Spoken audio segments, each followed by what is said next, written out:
न चीन पाकिस्तान को लगी खबर, न अमेरिका को लगी कोई भनक।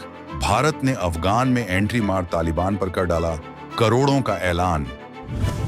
बजट में तालिबान के लिए भारत का धमाकेदार ऐलान सुन अमेरिका तक हड़कंप। अफगानिस्तान में भारत की एंट्री देख खुशी से झूमा तालिबान। भूकंप की तबाही हो या भूख की मार, जब सबने मोड़ा मुंह तब भारत बना सहारा। अब दोस्ती की नई इबारत लिखेगा नया अफगानिस्तान। अमेरिका भी अफगानिस्तान का छुपा हुआ खजाना नहीं ढूंढ सका, वहां तक पहुंचा भारत। चीन पाकिस्तान भारत के प्लान को देख रह गए हैरान। जब दुनिया के तमाम देश अपनी सीमाओं को सुरक्षित करने में लगे थे और वैश्विक अर्थव्यवस्था मंदी की आहट से सहमी हुई थी, तब दिल्ली के नॉर्थ ब्लॉक में वित्त मंत्री ने एक ऐसा पन्ना पलटा जिसने काबुल से लेकर इस्लामाबाद तक हड़कंप मचा दिया है। बजट 2026 से 27 में एक ऐसा फैसला लिया गया है जिसके बारे में बड़े बड़े कूटनीतिक पंडित भी सन्न रह गए। आमतौर पर बजट को सिर्फ आंकड़ों का खेल समझा जाता है, लेकिन इस बार भारत ने आंकड़ों के जरिए जियोपॉलिटिक्स का ऐसा तीर चलाया है जो सीधे निशाने पर लगा है। बात हो रही है अफगानिस्तान की, वो मुल्क जिसे दुनिया ने लगभग भुला दिया था, जिसे अराजकता के हवाले छोड़ दिया गया था। लेकिन भारत ने उस मुल्क के लिए न सिर्फ अपना दिल खोला है बल्कि खजाना भी खोल दिया है। 150 करोड़ रुपए। सुनने में शायद ये रकम किसी बड़े प्रोजेक्ट के सामने छोटी लगे, लेकिन जिस वक्त पूरी दुनिया तालिबान से दूरी बना रही थी, उस वक्त भारत का ये कदम किसी आर्थिक सर्जिकल स्ट्राइक से कम नहीं है। ये फैसला सिर्फ पैसे देने का नहीं है, बल्कि ये ऐलान है कि भारत अफगानिस्तान को किसी और के भरोसे नहीं छोड़ेगा, न चीन के और न ही पाकिस्तान के। लेकिन सवाल ये है कि आखिर भारत को ऐसा क्या दिखा कि उसने अपनी विदेश नीति में इतना बड़ा यू टर्न ले लिया? क्यों तालिबान के मंत्री अब बार बार दिल्ली की दौड़ लगा रहे हैं? क्या भारत वहां कोई बड़ा खेल करने वाला है जो पाकिस्तान के अस्तित्व के लिए खतरा बन जाएगा? और सबसे बड़ा सवाल, क्या भारत अफगानिस्तान के साथ फ्री ट्रेड एग्रीमेंट जैसा कोई बड़ा समझौता करने की तैयारी में है? इन सभी सुलगते सवालों के जवाब हम आपको इस वीडियो में आगे देने वाले हैं। तो चलिए समझते हैं इस पूरी कहानी के पीछे की असली रणनीति को। हम आपको बताएंगे इस धमाकेदार खबर की पूरी कहानी, तो बने रहिएगा वीडियो पर। और इस संबंध में आपके जो भी विचार हों कमेंट में लिखकर जरूर बताइएगा। तो दोस्तों, इस खबर की गहराई को समझने के लिए हमें थोड़ा पीछे जाना होगा और मौजूदा हालात को देखना होगा। वित्त वर्ष 2026 से 27 के बजट में भारत ने अफगानिस्तान के लिए 150 करोड़ रुपए आवंटित किए हैं। पिछले साल की तुलना में ये रकम कहीं ज्यादा है, लेकिन रुकिए, इसे सिर्फ एक दान या मदद समझने की गलती मत कीजिएगा। कूटनीति की दुनिया में मुफ्त में लंच नहीं मिलता। हर पैसे के पीछे एक मकसद होता है, और यहाँ मकसद साफ है, रीजनल डोमिनेंस। जब 2021 में तालिबान ने काबुल पर कब्जा किया था, तो सबसे ज्यादा खुशियां रावलपिंडी और इस्लामाबाद में मनाई गई थी। पाकिस्तान को लगा था कि अब अफगानिस्तान उसका 5वां सूबा बन जाएगा और वो भारत को वहां से हमेशा के लिए बाहर कर देगा। लेकिन आज 2026 में तस्वीर एकदम उलट चुकी है। पाकिस्तान और तालिबान के बीच आए दिन झड़पें हो रही हैं, एक दूसरे पर गोलियां चल रही हैं और रिश्ते रसातल में जा चुके हैं। वहीं दूसरी तरफ भारत ने बड़ी खामोशी और समझदारी से अपनी चालें चली। हमने वहां के लोगों का हाथ नहीं छोड़ा। जब वहां भूकंप आया तो सबसे पहले भारत का जहाज मदद लेकर पहुंचा। जब वहां के बच्चे भूख से तड़प रहे थे तो भारत ने हजारों टन गेहूं भेजा। और अब ये 150 करोड़ रुपए का बजट एलोकेशन उसी भरोसे की एक और ईंट है। ये पैसा वहां के स्कूलों, अस्पतालों और इंफ्रास्ट्रक्चर में लगेगा। इसका सीधा असर ये होगा कि अफगानिस्तान का आम नागरिक भारत को अपना सच्चा दोस्त मानेगा और पाकिस्तान को एक मतलबी पड़ोसी। इसे कहते हैं सॉफ्ट पावर का असली इस्तेमाल। अब जरा उन मुलाकातों पर नजर डालते हैं जिन्होंने पाकिस्तान की नींद उड़ा रखी है। पिछले साल यानी 2025 में भारत और अफगानिस्तान के रिश्तों में जो गर्मी देखने को मिली वो ऐतिहासिक थी। अक्टूबर 2025 में तालिबान के विदेश मंत्री आमिर खान मुत्ताकी भारत आए थे। एक वक्त था जब हम तालिबान का नाम भी नहीं लेना चाहते थे, और आज उनका विदेश मंत्री दिल्ली की सड़कों पर रणनीतिक चर्चा कर रहा है। ये बदलाव बताता है कि भारत की विदेश नीति अब आदर्शवाद से हटकर यथार्थवाद रियलिज्म पर आ गई है। मुत्ताकी का आना कोई छोटी घटना नहीं थी। इसके तुरंत बाद नवंबर में तालिबान के उद्योग और वाणिज्य मंत्री नूरुद्दीन अजीजी भारत आए और फिर दिसंबर में वहां के स्वास्थ्य मंत्री नूर जलाल जलीली ने दिल्ली का दौरा किया। 3 महीने में 3 बड़े मंत्रियों का दौरा। ये साफ संकेत है कि काबुल अब इस्लामाबाद की तरफ नहीं बल्कि नई दिल्ली की तरफ देख रहा है। इन दौरों में सिर्फ चाय नाश्ता नहीं हुआ, बल्कि भविष्य के रोड मैप पर चर्चा हुई। व्यापार कैसे बढ़ाया जाए, चबहार पोर्ट का इस्तेमाल कैसे किया जाए और कैसे अफगानिस्तान के सूखे मेवों और खनिजों को भारतीय बाजार मिले, इन सब पर गंभीर बातें हुई। पाकिस्तान हमेशा से अफगानिस्तान को भारत से दूर रखने के लिए लैंडलॉक देश होने का फायदा उठाता रहा है, लेकिन भारत ने अपने मंत्रियों और अधिकारियों के जरिए काबुल को यह भरोसा दिला दिया है कि हमारे पास और भी रास्ते हैं। और दोस्तों, जो सबसे बड़ा धमाका हुआ है वो है एक नियुक्ति।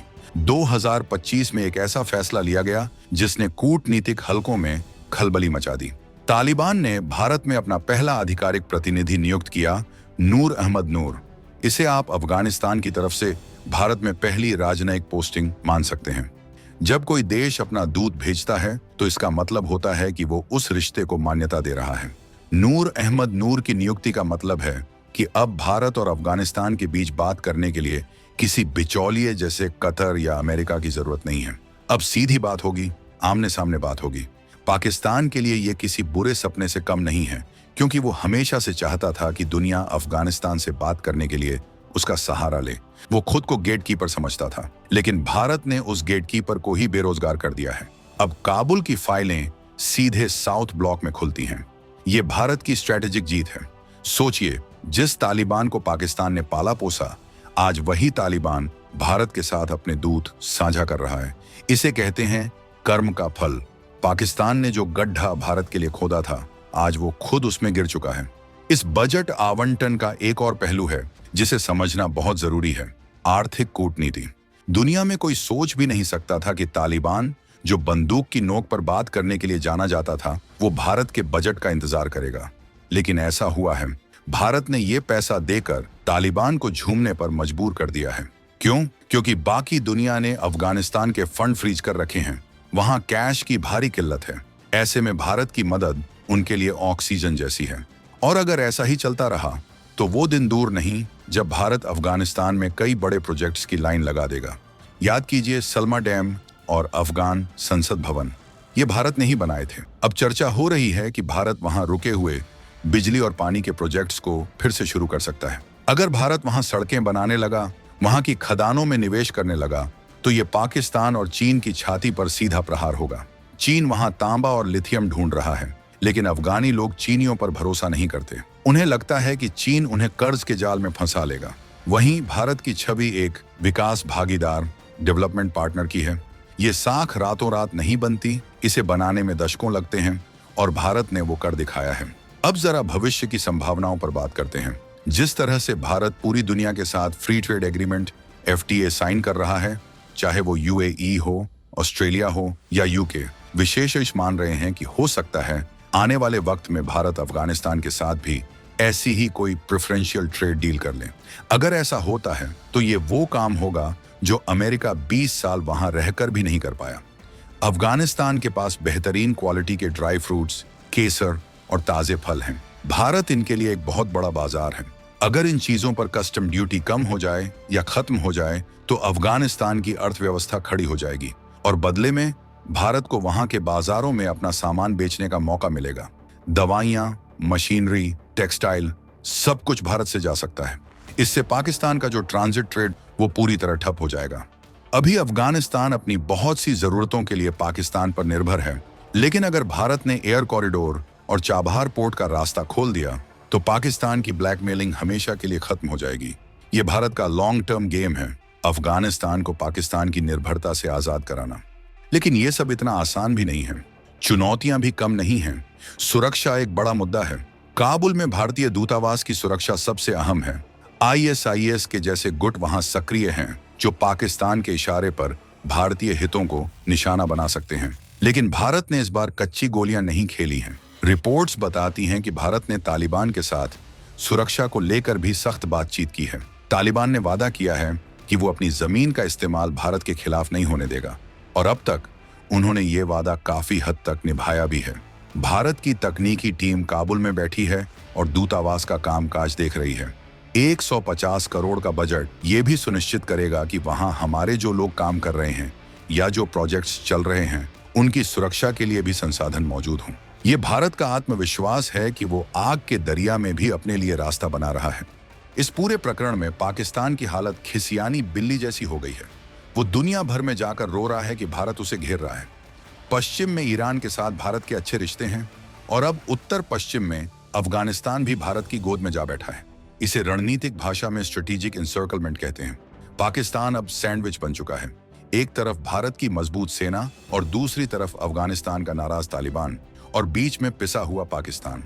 भारत के बजट ने पाकिस्तान की इस मुसीबत को और बढ़ा दिया है। पाकिस्तानी मीडिया में इस बात को लेकर मातम है कि उनका आयरन ब्रदर चीन तो मदद कर नहीं रहा और उनका पालक पुत्र तालिबान भारत के साथ पींगे बढ़ा रहा है। 150 करोड़ रुपए ने पाकिस्तान की विदेश नीति की धज्जियां उड़ा दी हैं। यह दिखाता है कि पैसे से ज्यादा नीयत मायने रखती है। पाकिस्तान ने अफगानिस्तान को सिर्फ अपनी स्ट्रेटेजिक डेप्थ समझा, जबकि भारत ने उसे एक संप्रभु राष्ट्र का सम्मान दिया। यही फर्क आज जमीन पर दिख रहा है। भारत के इस कदम का असर मध्य एशिया तक जाएगा। अफगानिस्तान मध्य एशिया का दरवाजा है। अगर काबुल में भारत की स्थिति मजबूत होती है तो ताजिकिस्तान, उज्बेकिस्तान और कजाकिस्तान तक भारत की पहुंच आसान हो जाएगी। वहां तेल और गैस के भंडार हैं। तापी पाइपलाइन प्रोजेक्ट जो सालों से लटका पड़ा है, उसे भी नई जिंदगी मिल सकती है। भारत की ऊर्जा सुरक्षा के लिए अफगानिस्तान एक महत्वपूर्ण कड़ी है। इसलिए 150 करोड़ का यह निवेश भविष्य में भारत को अरबों डॉलर का फायदा दे सकता है। ये एक दूरदर्शी सोच है। मोदी सरकार ने दिखा दिया है कि वो जोखिम लेने से नहीं डरती, अगर उसमें देश का हित हो। आपको क्या लगता है, क्या भारत को तालिबान पर इतना भरोसा करना चाहिए? और क्या ये 150 करोड़ की मदद पाकिस्तान को सबक सिखाने के लिए सही कदम है? क्या भारत को अफगानिस्तान के साथ भी फ्री ट्रेड एग्रीमेंट करना चाहिए? अपने विचार नीचे कमेंट बॉक्स में जरूर लिखें।